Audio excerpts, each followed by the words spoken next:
हाय सांग माने आज चलतु प्रस्तुत करवा बाड़िया डालमा।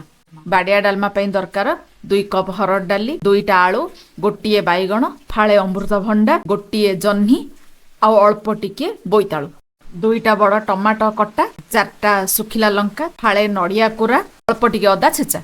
एबे 2 स्पून ऑयल नहीं जिबे, सेथिरे जीरा सोरिष फुटण टिके पकई देबे। तापरे रखिथिबा सुखिला लंका 4टा को पकई देबे, तेजपत्र टिके पकईबे आ रखिथिबा अदा छेचा को पकईबे। तापरे अल्प टिके घांटी देबे। एबे रखिथिबा टमाटो कटा को पकई देबे, एया को अल्प टिके घांटी देबे। मध्य रखिथिबा बतुरा डाली पकई देबे, काटिकी रखिथिबा परिबा सेथिरे पकई देबे। आपरे हळदी गुंड 2 स्पून, स्वाद अनुसार लूण, एबे कोरा होइथिबा नड़िया। तापरे एबे पानी देई दबा। पानी देला परे टिके सेटा को ऊपर तळ घांटी देबा, जेमिति कि सब ठीक से मिसी जीव परिवारे पानी।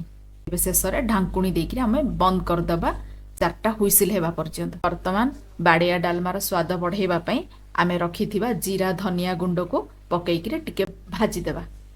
एबे गैस रो फ्लेम ऑफ करिकि लंका गुंड पकईकि भाजीबा। एबे सब गुंड रेडी हे गला। बाड़िया डालमार ए सब गुंड एबे पकई देबा। तापरे एहा को एबे घांटी देबा। एबे प्रस्तुत हे गला हमर बाड़िया डालमा। आ वर्तमान आपण ट्राई करंतु घरे किमिति लागिला मते कमेंट माध्यम रे जणांतु। आ मो चैनल को लाइक शेयर और सब्सक्राइब कर दियंतु।